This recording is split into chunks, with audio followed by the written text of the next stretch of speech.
रुक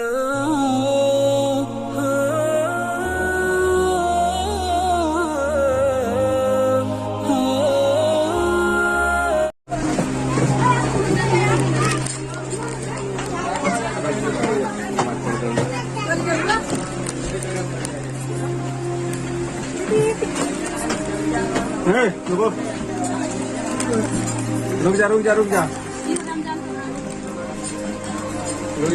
रुक जा तनी हो बेटा चढ़ा जा हो बेटा हो जा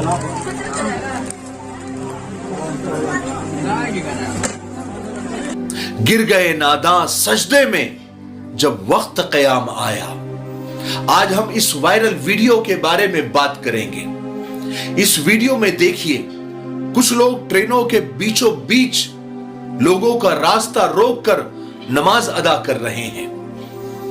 फिर क्या था, एक नेता ने इस वीडियो को वायरल किया और मीडिया को हफ्ता भर का चारा दे दिया और आईटी सेल में बैठे नफरती चिंटुओं के महीने भर के राशन पानी का इंतजाम कर दिया।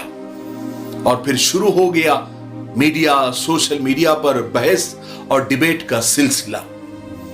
मैं ऐसी और इस तरह की नमाज पढ़ने के हक में नहीं हूं जो लोगों को तकलीफ में डालकर लोगों का रास्ता रोककर पड़ी जाए, वो भी सारे हालात को जानते हुए, हालात की नजाकत को जानते हुए कि आजकल मुल्क में क्या चल रहा है, क्या हो रहा है। सियासत अपनी घटिया स्तर पर की जा रही है, बिल्कुल सतही। ये बिल्कुल भी मुनासिब नहीं है। एक शेर अकबर इलाहाबादी ने 100 साल पहले कहा था कि दुश्मनों ने रपट लिखवाई है जा जा के थाने में कि अकबर नाम लेता है खुदा का इस जमाने में। अकबर इलाहाबादी ने 100 साल पहले ये शेर कहा था। उस वक्त उनको ये अंदाजा नहीं रहा होगा कि अंग्रेजों के जमाने में नमाज पढ़ना जुर्म हो या ना हो, मगर आजाद हिंदुस्तान में ये जुर्म बना दिया जाएगा।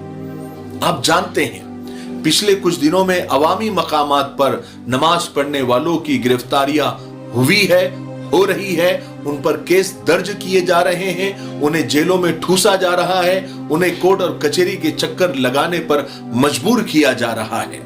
पिछले दिनों लखनऊ के लूलू माल का मसला कितना चला, बाद में हकीकत कुछ और ही निकली। लेकिन जब तक मीडिया नफरत फैलाने का अपना काम कर चुका था, उसका मिशन कंप्लीट हो गया था। फिर आगरा में नमाज पढ़ने वालों पर कार्रवाई हुई। यूपी और हरियाणा के नेताओं ने कई बार खुलेआम कहा कि अवामी मकामात पर नमाज बर्दाश्त नहीं की जाएगी। यानी घटिया सियासत की वजह से नमाज को अछूत बनाने की कोशिश की जा रही है। हालांकि ट्रेन में भजन गाना भी होता है, गरबा की वीडियो भी वायरल है, गाना भी गाया जाता है, डांस भी किया जाता है। इससे किसी को कोई मसला नहीं है, किसी को कोई परेशानी नहीं होती, ना उस पर डिबेट होती है, ना किसी को बदनाम करने की कोशिश की जाती है। लेकिन नमाज का वीडियो वायरल किया जाता है, उस पर बड़ी बड़ी डिबेट की जाती है।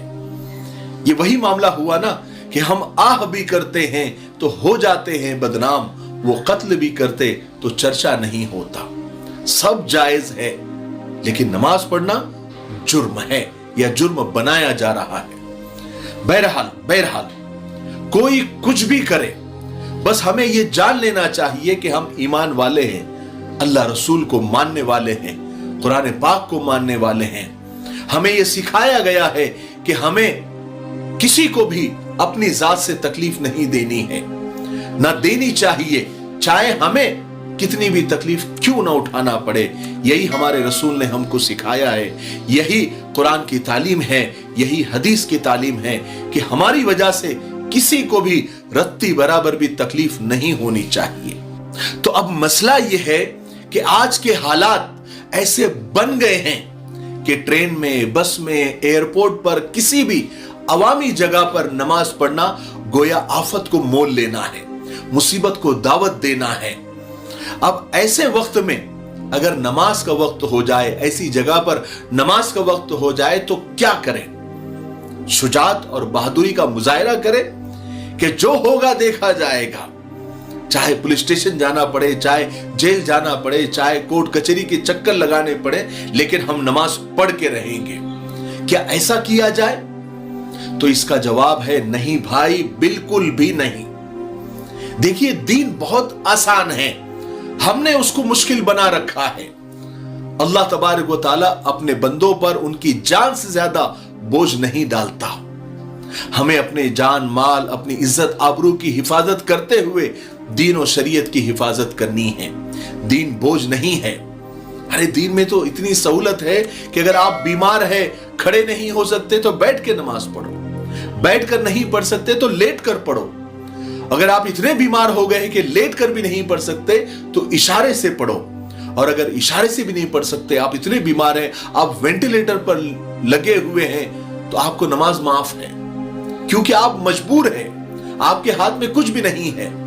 हाँ, अगर अल्लाह आपको सेहत दे दे, आप वेंटिलेटर से निकल कर आ जाए, आईसीयू से निकल कर आ जाए, अल्लाह ने आपको दोबारा सेहत दे दी, तो जो नमाजें गई है उसकी कज़ा पढ़ लो आराम से। ये सहूलत है। दीन में हालात के एतबार से हुक्म लगता है। हमने कोरोना के हालात में देखा, हमने जुमा भी घर में पढ़ी, तो हालात के एतबार से हुक्म बदलते हैं। इसलिए उलमा से, मुफ्तियान इकराम से पूछ पूछ कर और उनकी रहनुमाई में चलने की कोशिश करें। अपने मन से, अपने दिल से दीन पर अमल करना आप बंद करें, क्योंकि उलमा और मुफ्तियान इकराम और हमारे अकाबिर हमें कुरान और हदीस के रोशनी में जो कहते हैं उस पर अमल करने की कोशिश करें। जान माल की हिफाजत पहले करने का हुक्म है। मिसाल के तौर पर, अगर आप नमाज पढ़ रहे हैं और कोई चोर आपका पैसों वाला बैग लेकर भाग रहा है, तो हुक्म है कि नमाज तोड़कर उस चोर को पकड़े। अगर आप नमाज पढ़ रहे हैं और कोई तलवार लेकर, कोई धारदार हथियार लेकर आपको कत्ल करने के लिए आ रहा है, तो हुक्म है कि नमाज तोड़कर पहले अपनी जान बचाए, क्योंकि नमाज की कज़ा है, जान माल की कज़ा नहीं है। अरे जब इतनी सहूलत है दीन में, तो हालात को मद्देनजर रखते हुए नमाज बाद में पढ़े, ये बेहतर है ये सब करने से अच्छा। इससे इस्लाम भी बदनाम होता है, मुसलमान भी बदनाम होते हैं। इसमें यह कहा जाता है कि देखो, लोगों को तकलीफें दे देकर, लोगों का रास्ता रोक रोक कर और ट्रैफिक जाम कर करके ये लोग नमाज पढ़ते हैं। एक मौका मिल जाता है और हम खुद उन्हें यह मौका देते हैं बोलने का। जिस तरह ग़ज़वे खंदक के मौके पर ज़ोहर, असर, मगरिब की नमाज को मुअख्खर करके इशा के वक्त कज़ा किया गया था, उसी तरह आज के हालात में सफर में नमाज को मुअख्खर करके जब अपनी मंजिल पर पहुंच जाओ तो नमाजों की कज़ा कर लो। अल्लाह से उम्मीद है कि इस कज़ा की वजह से कोई गुनाह नहीं होगा। जिस तरह कोई शख्स अगर गफलत में सो गया और नमाज का वक्त गुजर गया, तो उस पर कज़ा होने का गुनाह नहीं होता।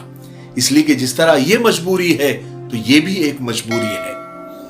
इसलिए कभी भी हालात को समझो, हालात से बाखबर रहना सीखो, और हालात के एतबार से कैसे दीन पर अमल करना है और क्या क्या एहतियात करनी है, क्या क्या हिकमत और क्या क्या मसलियत अपनानी है, अपने उलमाए किराम से आप पूछें, अपने बड़ों के पास जाए और कुरान और हदीस इस बारे में और ऐसे हालात में क्या करने का हुक्म करता है उस पर अमल करें। अपने दिल से दीन को अपने ऊपर बोझ न बनाए और इस तरह काम करके इस्लाम और मुसलमान को सारी दुनिया में बदनाम न करें। आखिर में एक बात याद रखें, ये हमारे बिरादरान वतन हिंदू, सिख, ईसाई और दूसरे मजहब के लोग कुरान नहीं पढ़ते, हदीस नहीं पढ़ते, बुखारी मुस्लिम नहीं पढ़ते, तिरमिजी नहीं पढ़ते। वो हमको पढ़ते हैं, हमारे अमल को देखते हैं, हमारे किरदार को देखते हैं, हमारी हर हलचल पर उनकी नजर है। वो इसी को कुरान समझते हैं, इसी को बुखारी समझते हैं, इसी को हदीस समझते हैं। ठीक है, इसलिए हमारा हर अमल कैमरे में रिकॉर्ड हो रहा है, उनकी आंखों की कैमरे से रिकॉर्ड हो रहा है। हमारे हर अमल इस्लाम का नाम भी कर सकता है और इस्लाम को बदनाम भी कर सकता है। एक शेर कहकर मैं अपनी बात को खत्म करता हूं कि इतना भी एहतियात से काम न लिया करें, बारिश आए तो भीग जाया करें, हमेशा चांद का इंतजार नहीं अच्छा, कभी अपने किरदार से भी चमक जाया करें। मुझे उम्मीद है कि आज की वीडियो से बहुत कुछ बातें हमारे समझ में आ गई होगी। अल्लाह ताला अमल की तौफीक नसीब फरमाए। तब तक मेरे लिए, पूरी उम्मत के लिए, पूरी इंसानियत, पूरी मानवता के लिए और हमारे प्यारे मुल्क भारत के लिए, यहाँ की अमन और शांति, तरक्की, उन्नति के लिए खूब दुआएं करते रहें। अस्सलामु अलैकुम व रहमतुल्लाहि व बरकातुहू।